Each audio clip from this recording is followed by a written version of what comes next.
Assalamu alaikum and welcome to Dawn Times. So, Janab, in this class, we have to discuss MCQs related to CSS, PMS, FIA, IB, NAB, ASF, MOD, ANF, FBR and so on. ठीक है यहाँ पे जो data है according to my analysis from the past papers ठीक है।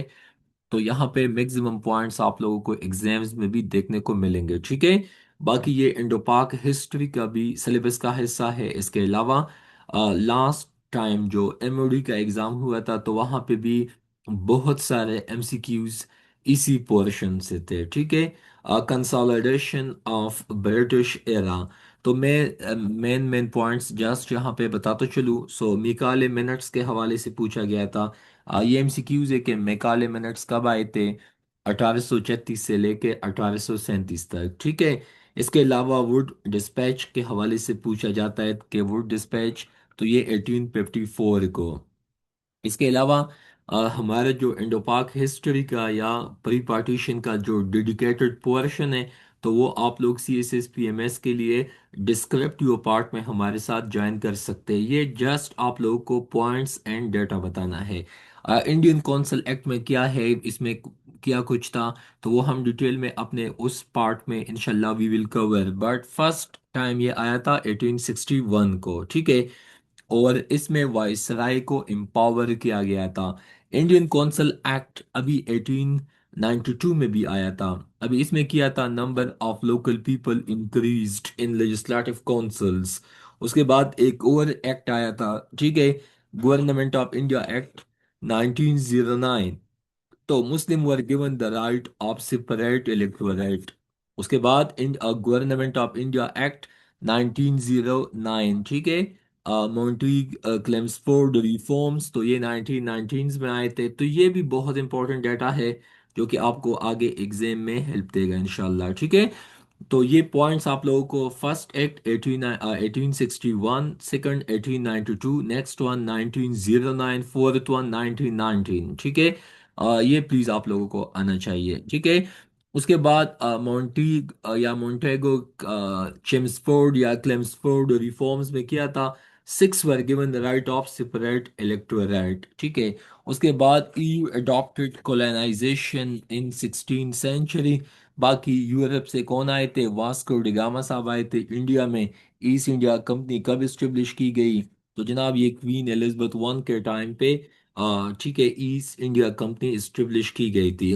वो कौन था तो विलियम हॉकिंस साहब जो थे वो मुगल कोर्ट में आए थे और बाकी उन्होंने रिक्वेस्ट की थी ईस्ट इंडिया कंपनी को बनवाने के लिए।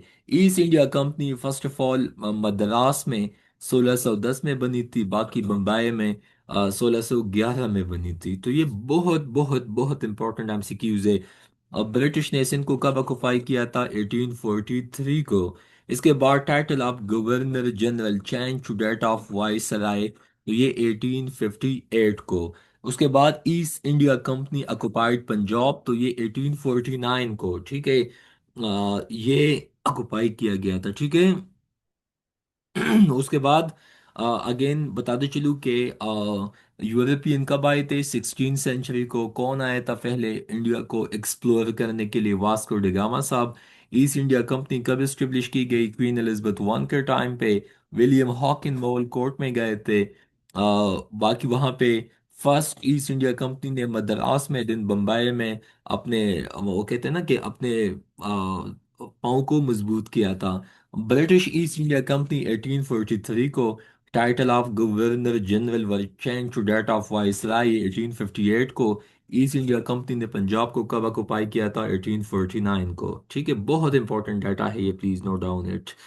उसके बाद लॉर्ड डलहौजी एनेक्स उद या उर्द तो ये 1856 को। एंड वॉर ऑफ इंडिपेंडेंस कब स्टार्ट हुई थी तो जनाब ये 1857 को। Viceroy work under secretary of state. Viceroy काम करता था किसके अंडर, सेक्रेटरी ऑफ स्टेट को ठीक है। उसके बाद सेक्रेटरी ऑफ स्टेट तो ये 1858 को। कब 1858 को। उसके बाद ब्रिटिश गवर्नमेंट रूल्ड इंडिया तो अगेन जो प्रॉपर हुकूमत है ना, तो ये तो जस्ट 90 ईयर्स तक, मतलब ईस्ट इंडिया कंपनी तो वो एक कंपनी थी, वो तो एक बिजनेस था। लेकिन जो प्रॉपर हुकूमत थी 1857 से लेके 1947 तक, आप कुल मिला के ये 90 ईयर्स बन जाते हैं। फर्स्ट ऑफ ऑल मैं बताते चलूँ, लॉर्ड विलियम बेंटिक साहब, ये मैं ऑनेस्टली बताते चलूँ, आप एमओडी के 2008 9 10 एंड सो ऑन, आप पास्ट पेपर देख ले, ऑलमोस्ट एमसीक्यूज आप लोगों को इन पोर्शन से मिलेंगे। तो इसका जो टेनेवर है 1828 से लेके 1835 तक, ठीक है। उसकी जो कंट्रीब्यूशन है, रीजनल लैंग्वेजेस उन्होंने कोर्ट में इंट्रोड्यूस किए थे, ये फेमस था रिफॉर्म्स के लिए। सती का जो कल्चर था इस बंदे ने प्रोहिबिट किया था। बाकी इंग्लिश एजुकेशन इस बंदे ने इंडिया में इंट्रोड्यूस करवाया था। उसके बाद जनाब सर लॉर्ड सर चार्ल्स मेटकाल्फे, तो ये 1835 से लेके 1836 तक, जस्ट एक साल के लिए, इसको लिबरेटर ऑफ प्रेस भी माना जाता है। ठीक है। So again I am strong proponent of media and press, newspaper and so on. So इसी वजह से this person is my favourite due to liberation या लिबरेटर ऑफ प्रेस। हिंदुस्तान में अखबारात या मीडिया की आज़ादी इस बंदे ने इंट्रोड्यूस की थी। उसके बाद आगे आप लोग देख सकते हैं लॉर्ड अकलैंड। अकलैंड साहब 1836 से लेके 42 तक था, ठीक है, ये भी बहुत इंपॉर्टेंट है।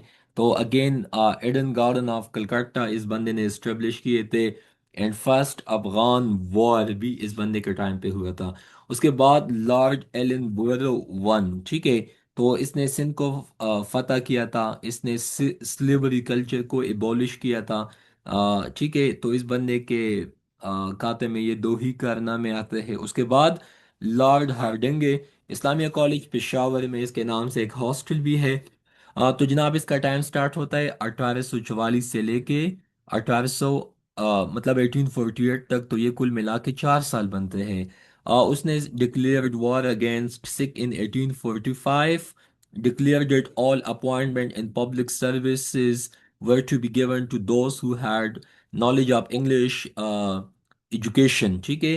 अगेन ये कब, ये 1844 में, ये भी आप लोगों को आना चाहिए, ठीक है। उसके बाद जो नया बंदा है लॉर्ड डलहौसी साहब, तो अगेन 1848 से लेके 1856 तक, तो इसका भी टोटल अरसा बनता है 8 साल, ठीक है। उस इसने पोस्टल सिस्टम इंट्रोड्यूस किया था, पब्लिक वर्क डिपार्टमेंट भी इस बंदे ने इंट्रोड्यूस किया था, established first railway line in 1853 between Bombay and तैन। उसके बाद टेलीग्राफ इस बंदे ने इंट्रोड्यूस किया था first time in 1853 in British India. अच्छा, ब्रिटिश इंडिया के लिए ये लोग जो प्रॉपर जार्गन इस्तेमाल करते हैं, इसके लिए ब्रिटिश राज, ठीक है, लॉर्ड कैनिंग साहब, ठीक है।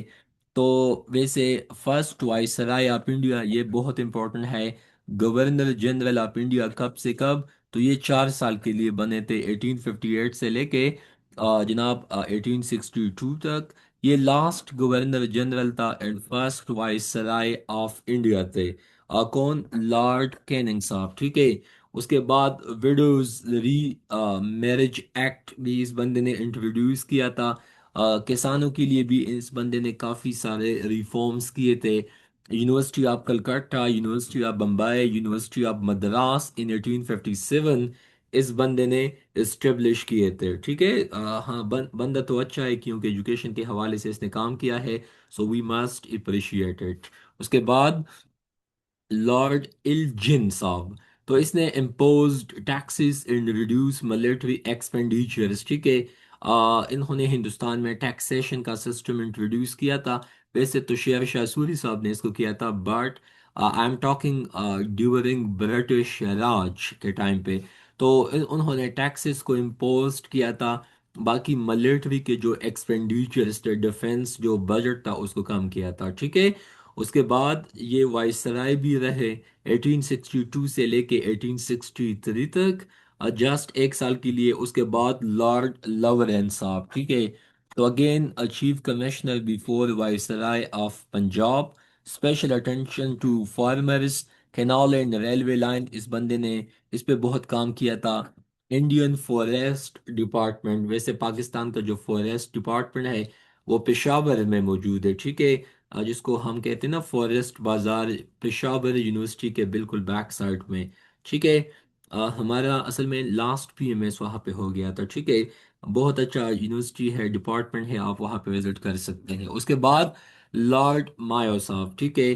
तो अगेन ये 1869 से लेके 1872 तक establish friendly relation with princely state, impose duty on salt, ठीक है। वैसे दुनिया का second largest salt mines Pakistan में पाया जाता है, ठीक है, near to Jhelum Punjab. Agriculture department भी इस बंदे ने इंट्रोड्यूस किया था।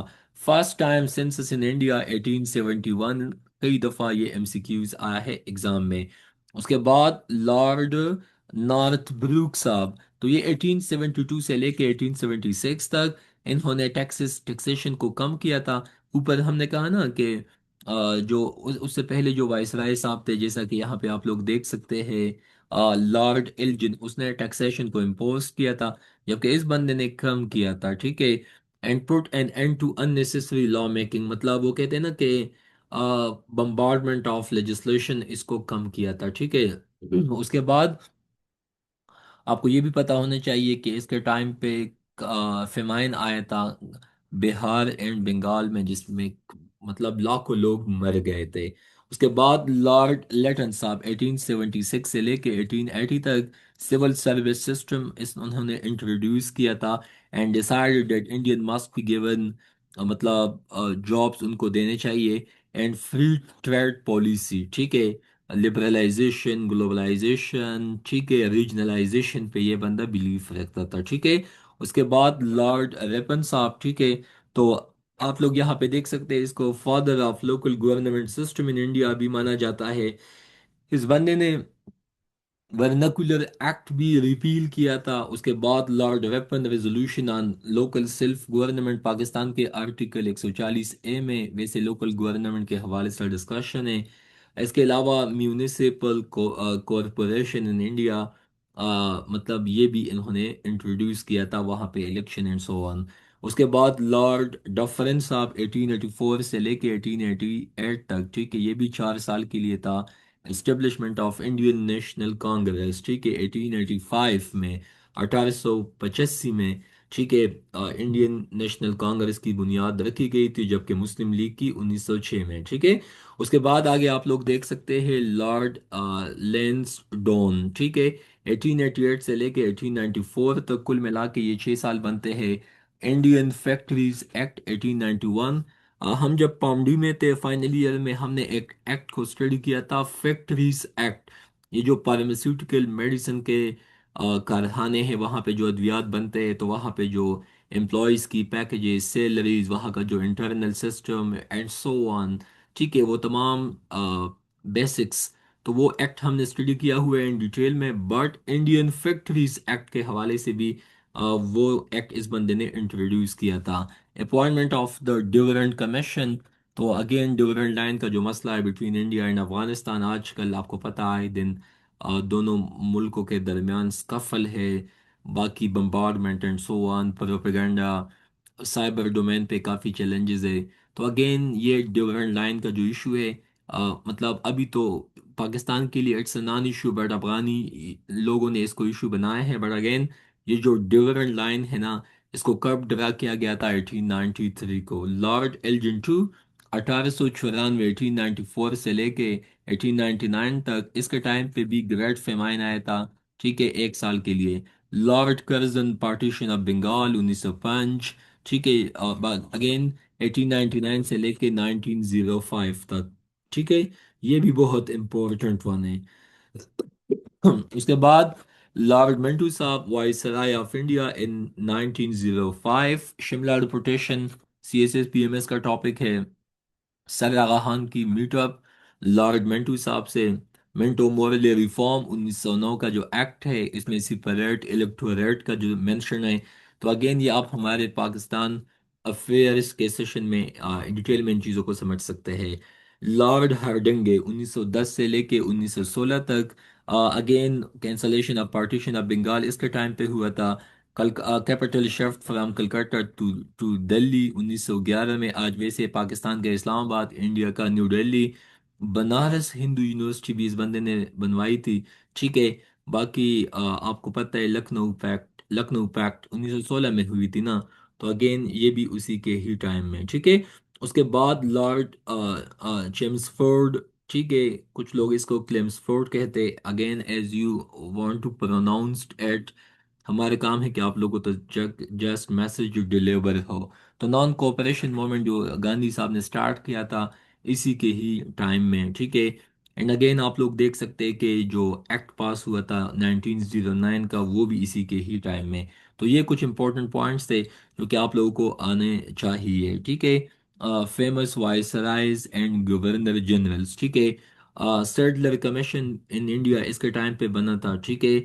और जो इंडिया के जो यूनिवर्सिटीज़ है वहाँ पे जो एजुकेशनल प्रॉब्लम्स थे, तो ये कमीशन इस हवाले से बना था। First Indian governor of British province Bihar, वो कौन था? तो ये एसपी सिन्हा साहब थे। उसके बाद लॉर्ड रीडिंग। तो इसके टाइम पे नॉन कॉपरेशन का पीक पे था, काफ़ी स्विंग पे था, मतलब बिल्कुल इंडियंस के साइड से ब्रिटिशर्स की तरफ नॉन कॉपरेशन था, नो कॉपरेशन। ठीक है। एंड अगेन लॉर्ड एरविन साहब 1926 से लेके 1931 तक। तो Gandhi Irwin pact again, round table conferences, Lord Irwin pact, ये चीज़ें अगेन हम वहाँ पे we will cover up. Simon commission 1928 में। बाकी नेहरू रिपोर्ट, कैद आजम 14 नुकात, ये भी इसी के ही टाइम में आए थे। ठीक है। बाकी आगे बताते चलूँ कि सिमन कमीशन में कितने लोग थे? 7 लोग थे। सिविल डिसोबीडियंस मूवमेंट भी इसके टाइम में स्टार्ट हुआ था। ठीक है। उसके बाद लॉर्ड वेलिंगटन 1931 से लेके 1936 तक। वैसे 1935 का जो एक्ट है ये भी इसके टाइम पे आया था। So government of India act 1935। ठीक है। लॉर्ड लिनलिथगो साहब 1936 से लेके 1944 तक। तो अगेन ये जो डे ऑफ डिलीवरेंस थे 1937 के जो इंतखाबात थे जिन्होंने कांग्रेस ने उसमें काफ़ी लीड किया था, ये भी उसके टाइम में। उसके बाद अगस्त ऑफर 1940 अगेन सीएसएस का टॉपिक है। Quit India movement 1942 again CSS का टॉपिक है। 1940 का रेजोल्यूशन अगेन सीएसएस का टॉपिक है। सबसे ज्यादा लॉन्गेस्ट नेवर, ये वैसे लिनलिथगो में एल है, तो एल फॉर लॉन्गेस्ट, तो सबसे ज्यादा अरसा इस बंदे ने टाइम स्पेंड किया है 8 साल। ठीक है। सेकंड वर्ल्ड वॉर भी इस बंदे के टाइम पे स्टार्ट हुआ था 1939 से लेके। तो मल्टीपल एमसीक्यूज बन सकते हैं। क्रेप्स मिशन, गो, अच्छा सॉरी, क्रेप्स मिशन 1942 में। इसके अलावा आप लोगों को मैंने बताया ना कि अगस्त ऑफ 1940 में लाहौर रेजोल्यूशन, वो तमाम चीज़ें भी इसके टाइम पे हुई थी। 8 साल का टाइम था इस बंदे का। ठीक है। उसके बाद आगे आप लोग देख सकते हैं लॉर्ड वावेल साहब 1944 से लेके 1947 तक शिमला कॉन्फ्रेंस, जिसको लॉर्ड वेवेल साहब ने। इसके अलावा इसके टाइम में 1945 एंड 1946 के इंतखाबात भी हुए थे, वावेल प्लान। लॉर्ड माउंटबेटन मार्च 1947 से अगस्त 1947 तक। ठीक है। बाकी 3 जून का जो प्लान था 1947 का, उसके बाद पाकिस्तान एग्जिस्टेंस में आया, इंडिया एग्जिस्टेंस में आया। तो अगेन एंड एंड पे जाके लॉर्ड माउंटबेटन पे ये किस्सा तमाम हो जाता है। ठीक है। तो ये थे हमारे पास फेमस वायसरायज। इस पे मल्टीपल एमसीक्यूज बन सकते हैं। मैं खुद भी पोल बनाऊंगा, क्विज बनाऊंगा। ठीक है, गूगल फॉर्म पे। बाकी वैसे भी, लेकिन आप लोग इन चीज़ों को याद कर ले। ठीक है। बाकी कुछ इंपॉर्टेंट पॉइंट्स है, जैसा कि चार्ल्स वुड कौन थे? तो ये president of board of East India company में थे। वुड डिस्पैच ये एजुकेशनल प्लान था 1854 में। लॉर्ड मिकाले कौन थे? जिन्होंने कहा था कि मैं हिंदुस्तानियों को ऐसा बनाऊंगा कि बाकी बज़ाहिर तो ये होंगे मुसलमान या इंडियंस, लेकिन अंदर से, दिमाग से ये लोग होंगे ब्रिटिशर। तो आज पाकिस्तान में देख ले, हर चीज़ आपको, पॉलिटिक्स, ब्यूरोक्रेसी, जुडिशरी, मिलिट्री, सब कुछ देख ले। तो अगेन यहाँ पे ब्रिटिशर तो चले गए हैं, लेकिन उन्होंने अपने रेमिनेंट्स, अपने फॉसिल्स, अपने रिमेनिंग्स चीज़ों को, मतलब उन्होंने, आज भी आप देख ले पाकिस्तान में वही चीज़ें प्रैक्टिस होते हैं। ठीक है, British land so on. Again मैं ये नहीं कहता कि गलत है, ठीक है, it's up to you, but आप लोग देख सकते हैं। तो ये ब्रिटिश हिस्टोरियन था, पॉलिटिशियन था, and head of education committee था। चार्टर एक्ट कब आया था? 1813 में। Education was the responsibility of East India Company. बाकी ये लोग मिशनरीज के थ्रू क्रिश्चियनिटी को टीच करते थे, ठीक है। इस एक्ट को बाद में 1833 में, 1833 में इसको रिन्यूड किया था, मतलब इसमें कुछ चेंजेस की गई थी, ठीक है। उसके बाद एल्फिंस्टन, तो ये college at Bombay to educate upper class Indian in English, ठीक है। बाकी ये एक स्कूल भी था पूना में, ठीक है, जो कि आजकल मॉडर्न इंडिया में ही है, ठीक है। उसके बाद आगे देख सकते हैं लॉर्ड मिकाले एंड बेंटिक रेजोल्यूशन कब आया था? 1835 में। इंडियन एजुकेशन कमीशन को किसने लीड किया था? सर विलियम हंटर ने। यूनिवर्सिटी एक्ट कब आया था हिंदुस्तान में? तो ये 1904 में। किसने? लॉर्ड कर्जन, जिन्होंने पार्टीशन ऑफ बंगाल भी किया था, ठीक है। आ, इसके अलावा जो मैंने कहा था ना कि वो जो वुड डिस्पैच था, तो अगेन लॉर्ड डलहौसी एक्ट, ठीक है, upon the recommendation of would. Would जो डिस्पैच मैंने ऊपर बताया, जो एजुकेशन कमीशन था। इंडियन कौंसल एक्ट फर्स्ट कब आया था? 1861 में। उसके बाद कब आया था? 1892 में। बाद में 1899 में। एंड लास्ट वन में 1919 में। और एंड पे जाके 1935 का जो प्रॉपर एक्ट था, ठीक है। तो इंडियन कौंसिल एक्ट 1861 में किया था। Representative and popular element in the governance of India. Indian council act 1892 में किया था। Election for membership of imperial legislative council. Indian council act 1909 में किया था। सेपरेट इलेक्टोरेट के हवाले से डिस्कशन था। और बाकी इंडियन कौंसिल एक्ट 1919 में किया था। सिक्स वर गिवन, जो सिख कम्युनिटी है असल में, the right of separate electorate and first constitutional act of India, ठीक है। तो अगेन आप लोगों को बताते चलूँ कि जो एक्ट आया था प्रॉपर, ये 1935 में आया था, जो कि बाद में पाकिस्तान ने 1947 में कुछ माइनर चेंजेस करके उसको अप्लाई किया था, लेकिन पाकिस्तान ने खुद अपना फर्स्ट आइन बनाया था 1956 में।